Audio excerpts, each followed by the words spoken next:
It seems everyone is ringing the warning bells over social media. Parents, teachers, even the Surgeon General. Is it truly dangerous? It certainly was for one Michigan family that paid an unimaginable price in a cold, calculated digital attack on their son. Today is Sunday, July 2nd, 2023, and this is Flashpoint. Hi there, welcome to Flashpoint, pointing our way towards July 4th this week, celebrating America's 247th birthday. This past week, another constitutional earthquake from the nation's high court, overturning affirmative action in our nation's colleges and universities. One of several decisions, again exposing the conservative liberal rift in America. You know, at the heart of this great nation of ours is our Constitution, admired and copied by hopeful democracies around the world. But even after 247 years, we still argue over its contents, its aims, and its meanings. Of course, those arguments are quintessentially American too. So here's wishing you a very happy Independence Day coming up this week. We will set aside the court decisions for another day. This morning, a topic I've been wanting to address for some time, even more so when the U.S. Surgeon General issued a warning regarding young people and social media. Social media swims in a strange space in our lives. So many of us are participants in it, we're influenced by it, and yet I'm not sure we even really know how to define it. And we sense that it is potentially hazardous for children and teenagers, but it's hard to find real hard evidence to back that up. Well, one Michigan family doesn't need a study or a handbook. Sadly, they've had to write their own. We're going to start with their story and its critical lessons for every family. And then we'll talk about what to do about the wide open fire hose of social media, information, disinformation, slander, and enlightenment, all there today on Flashpoint.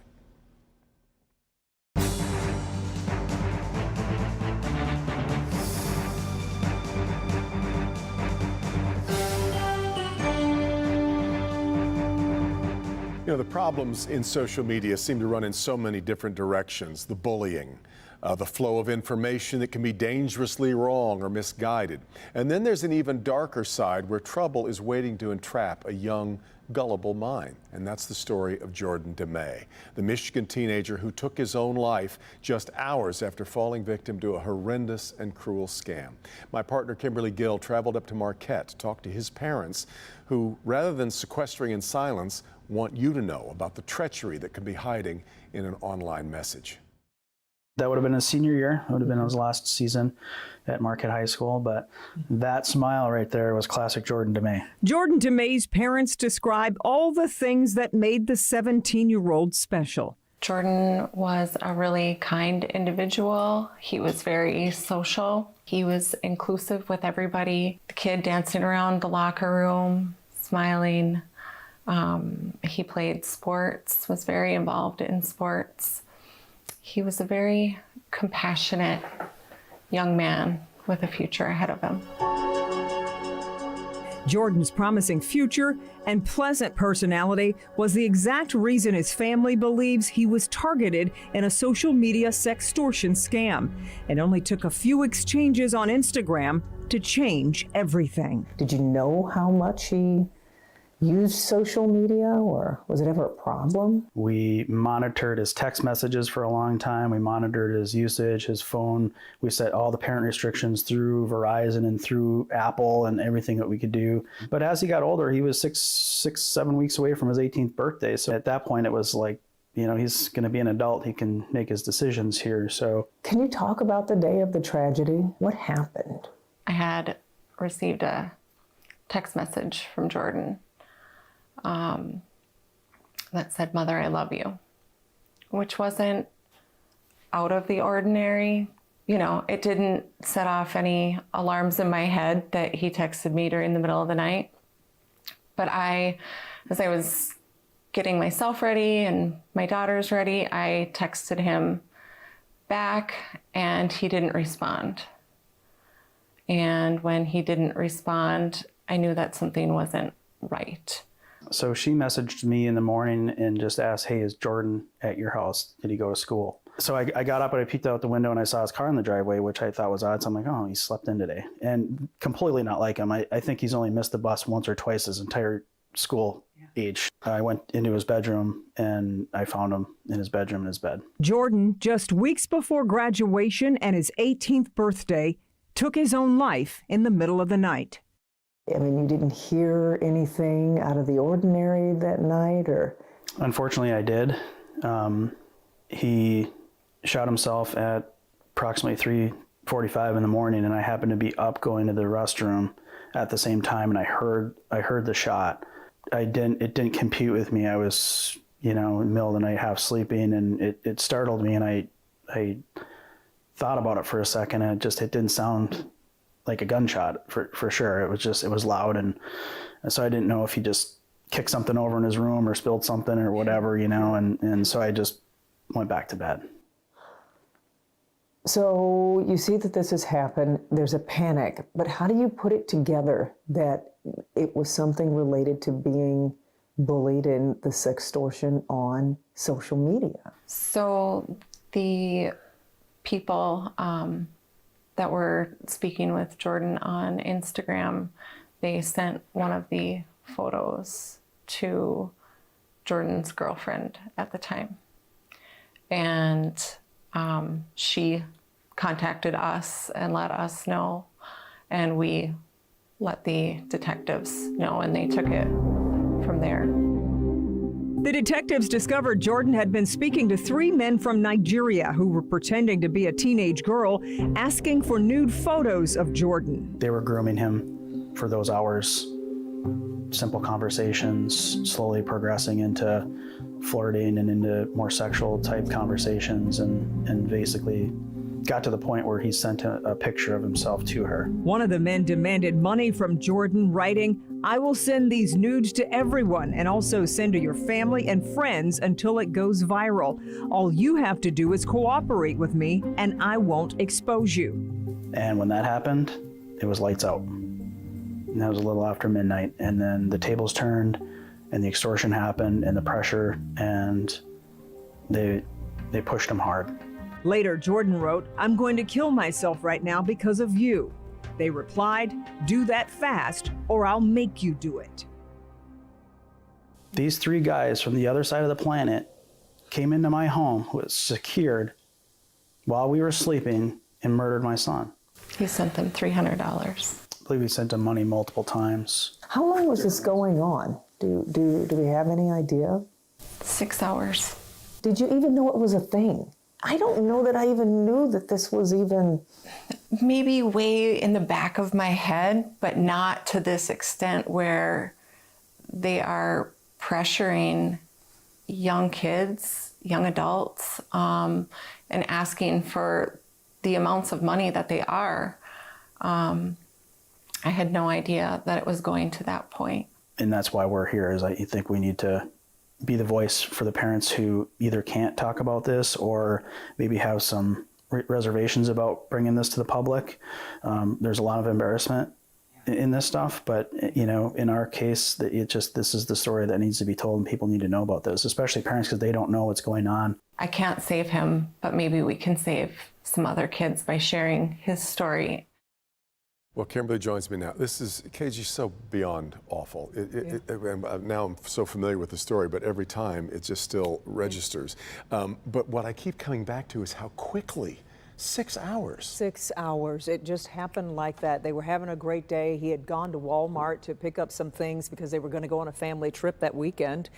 He got home about 9:30, 10 o'clock, went to his room, was going to pack early, so there was no reason to even believe that anything was wrong.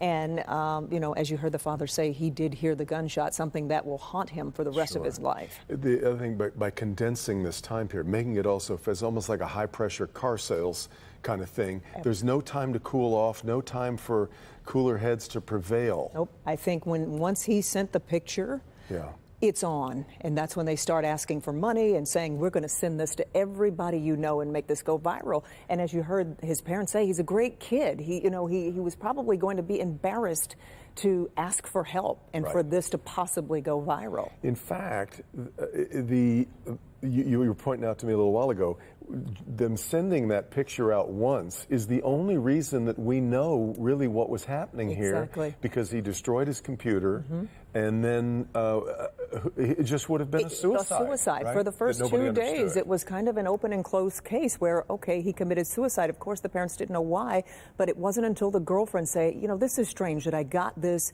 nude picture of Jordan, and they turned it over to the authorities, and they were able to track down, which is remarkable in itself, these 3 men from Nigeria, that they're even getting cooperation from an international entity to extradite them here to the U.S. to face charges. The other thing is that the charges, the way that the claims go here is that these men in Nigeria, this wasn't a one-off. Oh no, this was a whole thing that they estimate that they have done this to about 100 different people, where they were trying to, you know, sextort money from young people. And you know, another thing, and I want to say thank you to Jordan's parents for being brave to talk about this.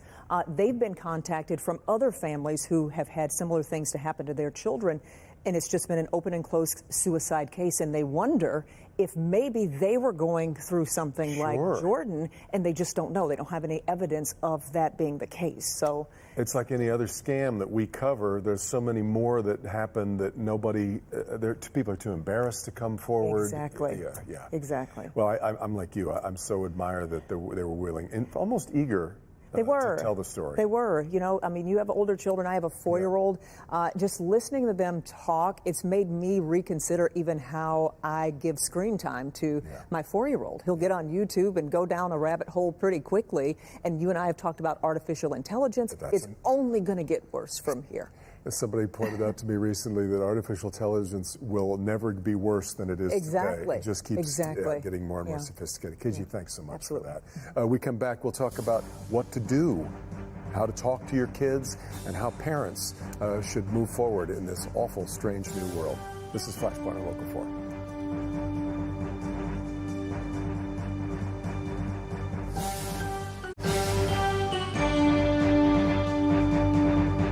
Welcome back. We're focusing on the traps and pitfalls of social media today, with even the Surgeon General warning how dangerous it can be for young people. With me now, Dr. Donna Rockwell, licensed clinical psychologist. Dr. Rose Moten is here, also a licensed clinical psychologist. And Cassandra Phipps, who's the director for Children's Initiatives for the Detroit Wayne Integrated Health Network. Thank you all very much for being here. We were kind of talking in the break. We use social media too. I told you today on Twitter that this program was going to be airing and we were going to be talking about social media. So it's a part of all of our lives now. But I think I wanted to start with why it has the attraction to young people that it does. Donna, it kills me to walk, and this sounds like a grumpy old man, but when I walk into a restaurant and I see 4 people sitting at a table together and they're all on their phones, this attraction of what's going on out in cyberspace is better than the present that they're in at the moment. That says something. But what is it? What is social media doing to us? Well, what it's doing to us is it's taking all of our attention from each other and focusing on a tiny little device. And what it's really doing is it's giving us an addiction. The main problem with social media is the scrolling. In our minds and in our life, we do a task and we complete it, and that makes us feel good. Scrolling, the mind never gets a chance to rest. So this addiction really becomes embedded. And I can even feel it now just talking about it, but it does not end. And that's not a good thing. This is our hamster wheel, Rose. It absolutely is. It's our hamster wheel. And as you said, there's no completion to it. It's never ending. And when you think about the young brain, it's still in a critical stage of development, and it's looking for rewards, and that scrolling and that never-ending scrolling is rewarding the brain. And the consequence of that is, what does this do 10 years from now if the developing brain is formulating this belief that, you know, there's no satiation or satisfaction to just a completion to the process of scrolling. Where does this leave us when these young people are now in their mid-20s or in their 30s? Yeah, Cassandra, I remember one of the things about being a teenager was you were always worried about whether you were in the right place at any given moment, that something better was going on somewhere else. Social media really heightens that, right? Yes, and it's about being able to have that immediate gratification, right? But then also being in the know more instantly, you know, and it's just more intriguing for our younger people to be able to have that type of connection where you can text or you can chat and get those likes, it's just another form of communication where now it's become the norm. Yeah. The search for likes, lust for likes, I believe. That's what I call it. And in fact, Donna, your specialty is in the power of celebrity. This is a little bit what social media is about. We build these little temples to ourselves, our Facebook page, our Instagram profile. There is kind of a measure of that to it all, right? I mean, aren't we Yes. in a miniature shrunk down? I don't know how miniature it is for some people, but it's a little bit of a chase for celebrity, isn't it? It is. When you think about the American dream and you think about Teddy Roosevelt with his rugged individualism, we've all been trained to be individuals. So we've kind of lost our collective connections with one another. And what social media really is we all want to feel relevant. So this lusting for likes, as I call it, is really just our attempt to matter in the world. So as parents, we need to really help our children figure out, how do you want to be meaningful in this world? How do you want to be relevant? And then focus our children in that direction. So it's not just this pie in the sky dream of, I just want to be famous. Yeah. Rose, I don't want to rush right past maybe an obvious question here, but are we sure that social media is unhealthy for us?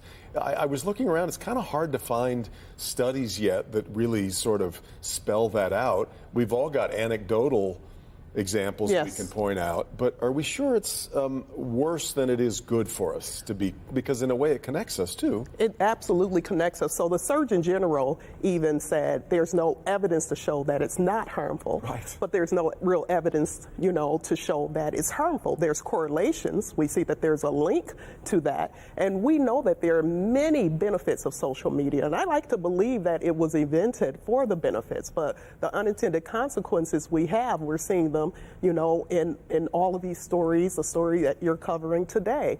So we need to, as parents, as a society, as a collective effort, as you mentioned, we need to make an effort to maximize the benefits and to minimize the potential risk and harm that's inherent in it. I want us to get to that, but let me let you weigh in on the same thing. Are we sure that it's bad for us? Well, for young people, I should say. There's pros and cons, to social media, and as Dr. Rose mentioned, it's a way to stay connected, it's a way to network, it's a way to self-express, and but there's also risk, and I think it's really important to be able to educate the community about the risk, and that if you're on social media, what those risks can be, such as a lot of scamming that's going on nowadays, or the challenges where you just get caught up in the challenges of doing violence or harming other people.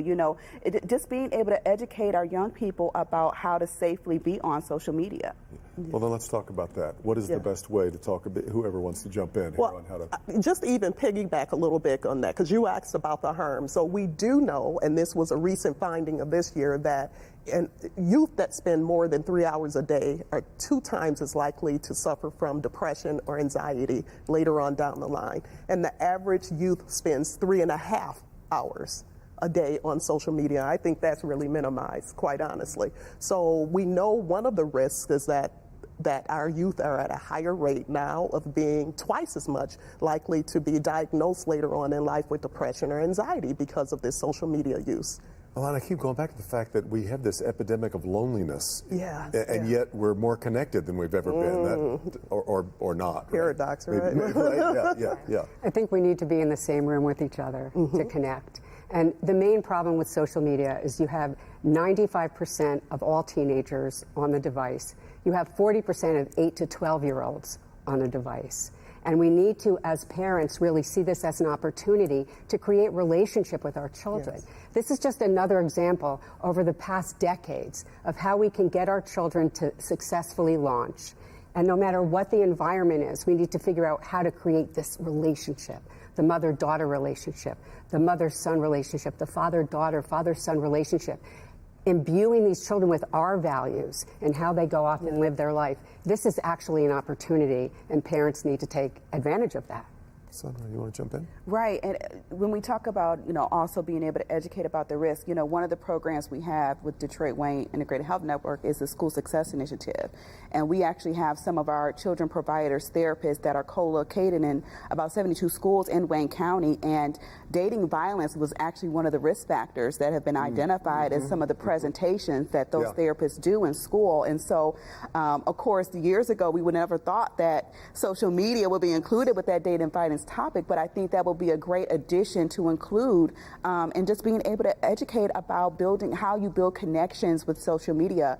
And is it authentic? Is it a real connection? Being able to communicate with someone that you don't know, is that authentic? And the harms in that. Well, the other thing, we have put such a focus on bullying over the last number of years, and yet I've heard so many stories from parents, from teachers about this is put bullying on steroids. Yes. You can get, all of a sudden, you look down and there's 600 likes from someone who has said something horrible about you. Yes. And so you're all of a sudden in a silo and you're left all by yourself. I'm not sure how we combat that sort of feeling of... It has to be through parenting. It has to be through the relationship we create with our children and telling them what's important and what's not important. The same parents who like to use screens as babysitters. And that's the most important thing, too. They need to look at how we all do as parents, how we model for our children, because they're copying us. And I see a lot of millennial-type people saying no screens, but then, I just have to answer this one email. So we have to model for them. We need to put the devices away during dinner. We need to reorient our focus to connection. Josh Hawley got some attention, conservative congressman from Missouri, when he said he thought that maybe we should not let anybody on social media till they were 16 or older. And there were a lot of people that thought, well, that's ridiculous. But then the more you think about it, you kind of wonder, is that do we need that kind of approach? Well, the guidance is 13 at this point. And the Surgeon General has spoken about this problem. So, yes, I think there needs to be an age at which you keep your kids off. We don't need a national law. We need parents to tell kids, not now. Kids do not need to be our friends. We need to be their parents. And then when they grow up, maybe we could be their friends. That's important. But really, it needs to come from the parent to the child. Sometimes, Rose, when I'm on social media, I'm not sure I'm old enough to be reading what I'm seeing. Absolutely, absolutely. And it's so rapidly evolving. So parents, I agree. I'm a mother of 4. But it's so hard to keep up with all this technology. You can keep them off, and they find a way to create a fake account. I know one of the things that needs to be done is conversation. Have the tough dialogue about the potential harms of it. And as you said, be a model as a parent. There are parents our age out there bullying on social media, and it's kind of hard to tell your kid not to if you're doing it. I know. I got to get to a break. We got to leave it there. Thank you all so much for some really interesting thoughts. We'll be back with more. Wrap things up for Flashpoint right after this.